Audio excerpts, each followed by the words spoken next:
Before everything broke, his life had been built on quiet routines and unquestioned trust. He had always thought of his marriage as ordinary in the best way, steady, familiar, safe. He and his wife had been together for years, long enough to know each other's habits, long enough to stop asking certain questions because the answers felt obvious. Mornings began with shared coffee. Evenings ended with tired conversations about work, money, and plans that were always slightly postponed. It wasn't passionate in the way it once had been, but it was solid, or so he believed.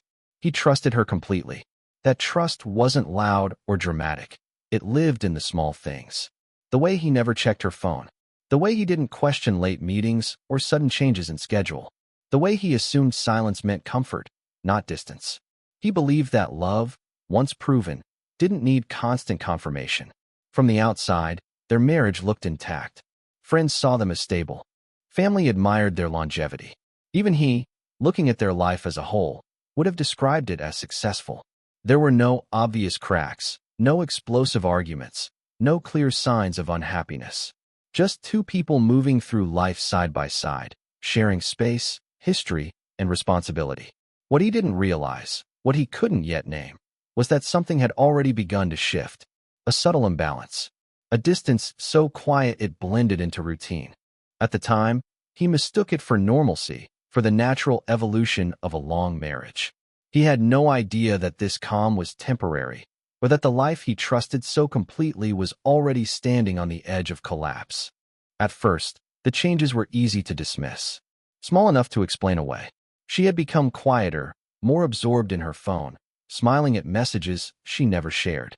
Her schedule shifted without much explanation. Late evenings, sudden errands, work trips that felt more frequent than before. When he asked, she answered easily, almost too easily, and he accepted those answers because that was what trust demanded. But unease has a way of settling in slowly. He began to notice the pauses before she spoke, the way her attention drifted when he talked, how her touch felt distracted, as if her body was present but her thoughts were somewhere else. The house felt different, less warm, less connected. He told himself it was stress, fatigue, the weight of adult life pressing down on both of them. The moment of discovery came without drama. No shouting, no confrontation, just a quiet accident. One evening, her phone buzzed on the kitchen counter while she was in the shower. He wasn't trying to look, at least, that's what he told himself. But the name on the screen wasn't one he recognized, and the message was intimate in a way that made his chest tighten instantly. He stood there, frozen, staring at the screen as if it might change, as if reality might correct itself. Then another message appeared, and another. Each one stripped away a layer of denial he hadn't known he was clinging to. There was no ambiguity in the words, no innocent explanation waiting to be discovered. In that moment, something inside him fractured. The trust he had carried so confidently turned fragile, then sharp, cutting into him as understanding settled in. He didn't cry. He didn't yell. He simply felt the ground beneath his life shift, leaving him unsteady, staring at proof he never believed he would see. He didn't confront her right away. He needed time to breathe, to think, to convince himself that he wasn't misreading what he had seen. But the truth clung to him, heavy and inescapable, and by the time she stepped out of the bathroom, wrapped in a towel and unaware, he already knew there was no turning back. That night, he waited until the house was quiet. No television, no distractions, just the low hum of the refrigerator and the space between them, thick with words he didn't yet know how to say. When he finally spoke, his voice sounded unfamiliar to him. Too calm, too controlled. He told her what he had seen. For a moment, she said nothing. Her face drained of color, her eyes flickering with something that looked like fear, then calculation. She tried to deny it at first, offering weak explanations, half-truths that collapsed under the weight of what he already knew. When denial failed, she cried. She said it hadn't meant anything. She said she'd felt lonely. She said it was a mistake. He listened, but the words slid past him, hollow and unconvincing. Each excuse felt less like an explanation and more like a reminder of how easily she had crossed a line he had never imagined crossing himself. He asked questions he wasn't sure he wanted answers to, and some of them she avoided entirely. The conversation ended without resolution. No apologies that felt complete. No forgiveness offered or asked for. Just two people sitting in the aftermath of a truth that could no longer be undone, both aware that whatever they had been before this moment no longer existed. The days that followed blurred together, marked by sleepless nights and long stretches of silence. His mind replayed everything on a loop: the messages, her voice, the look on her face when she realized she could no longer hide. Anger came first, sudden and consuming, flaring up without warning. It surprised him how intense it was, how quickly it turned ordinary moments into reminders of betrayal. Then came the pain, a deeper, quieter suffering that settled into his chest and stayed there. He mourned not just the affair, but the version of his life he thought he had been living. Every memory felt tainted now, every shared laugh questioned. He wondered how long he had been unaware, how much of his trust had been taken for granted. Some moments, he blamed her entirely. Other moments, he turned the blame inward, searching his past for signs he might have missed or mistakes he might have made. The emotional weight was exhausting, pulling him between rage and sadness until he felt hollowed out by both. Slowly, almost unwillingly, acceptance began to form. Not acceptance of what she had done, but acceptance of reality. The truth existed whether he wanted it to or not. He couldn't undo it, couldn't return to ignorance. All he could do was decide how to live with it. And in that realization, he understood that the hardest part wasn't the betrayal itself, but learning how to exist in a world where trust no longer felt safe. He knew he couldn't stay suspended in uncertainty forever. Living between anger and grief had begun to wear him down, and eventually, the question he had been avoiding demanded an answer. What now? There was no perfect choice, no path that promised relief without loss. Every option carried its own kind of pain. They talked again, more carefully this time. The conversation was quieter, stripped of excuses and raw emotion. She spoke about regret, about wanting to fix what she had broken. She asked for time, for patience, for a chance to rebuild. He listened, not with hope, but with caution. Words, he had learned, were easy. Trust was not. He considered staying, considered counseling, slow forgiveness, the long process of repairing something that had been damaged at its core.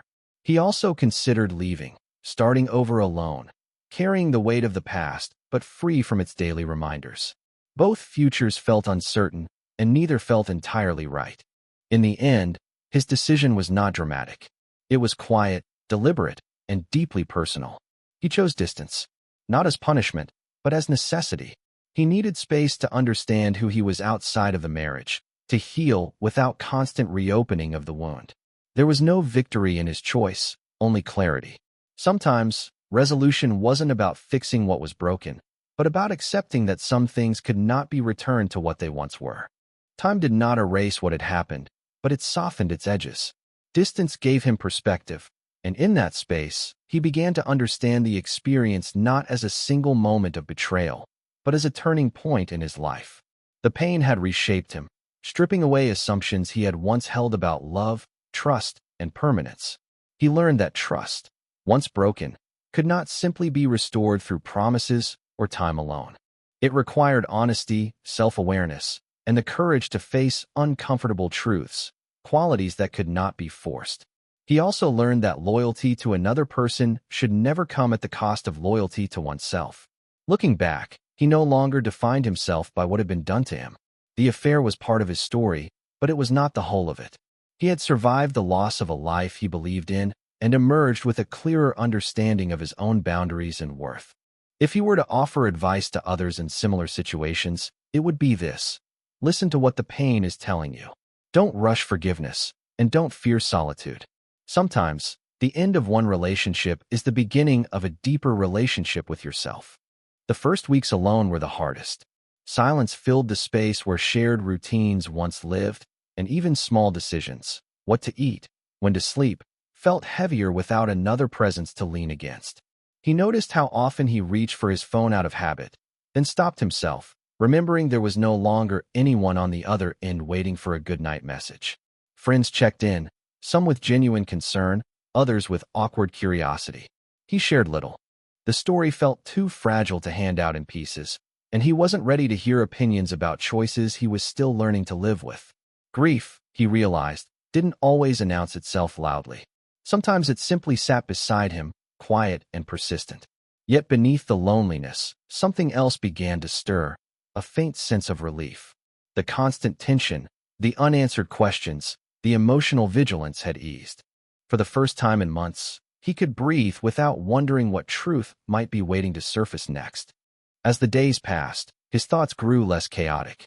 He began to replay the past with clearer eyes, noticing details he had once ignored, not just her distance, but his own silence, the ways they had both avoided difficult conversations in favor of comfort.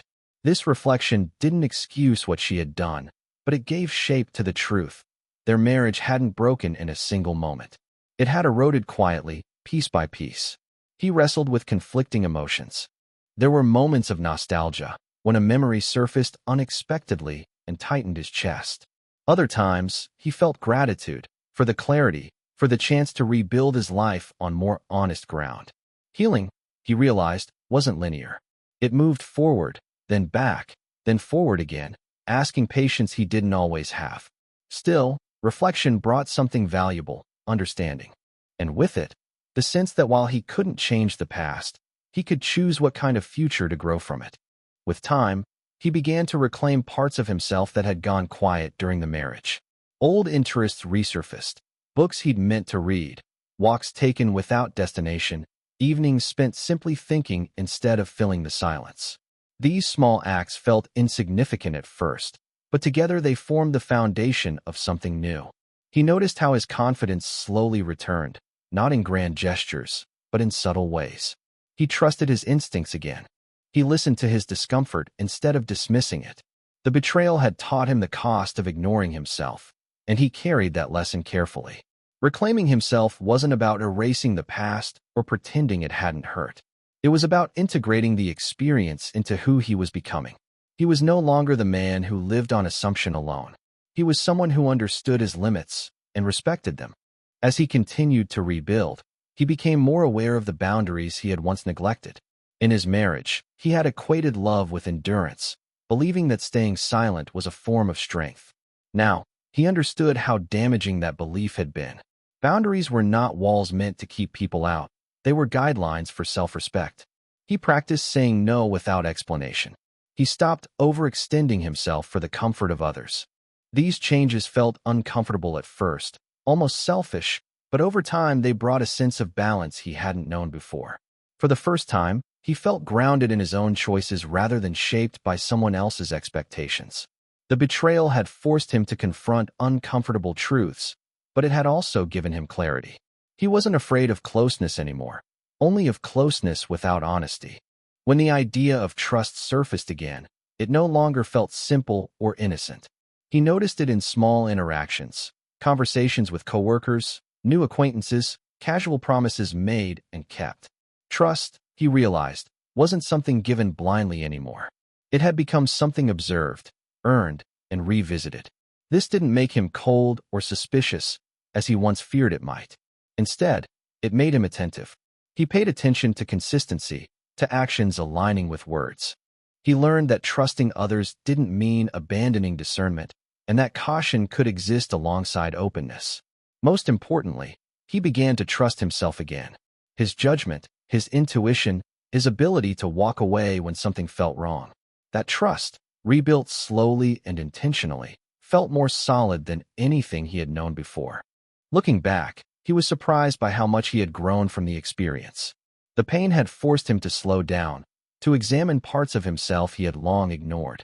He had learned to sit with discomfort instead of escaping it, to ask difficult questions rather than accepting easy answers.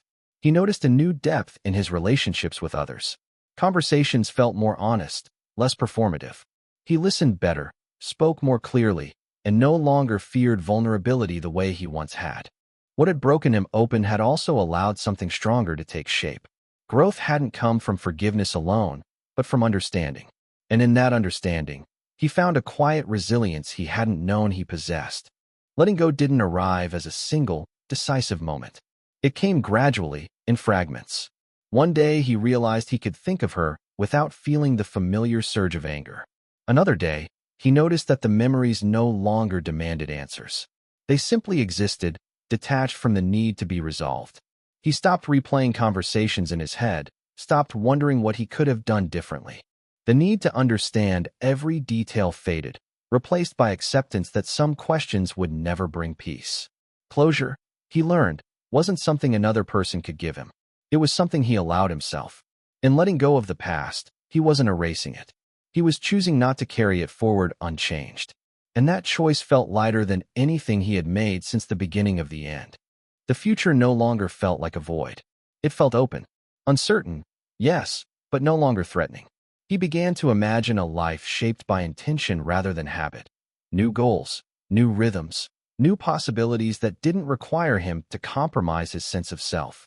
He wasn't rushing into anything. There was no need to replace what had been lost. Instead, he focused on building a life that felt honest, one choice at a time.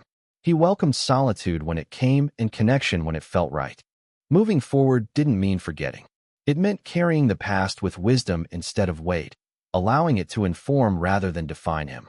And for the first time in a long while, that felt enough. In the end, he understood that the story of his marriage was not a failure, but a chapter, one that had taught him about love, vulnerability, and the cost of silence. It had ended painfully, but it had also revealed truths he might never have faced otherwise. He no longer measured his life by what had been lost. Instead, he measured it by what remained: his integrity, his self-awareness, and his ability to begin again without bitterness. The betrayal had not destroyed him. It had redirected him. His life moved forward, quieter but stronger, grounded in honesty and self-respect. And with that understanding, he finally felt at peace, not because everything had been repaired, but because he had.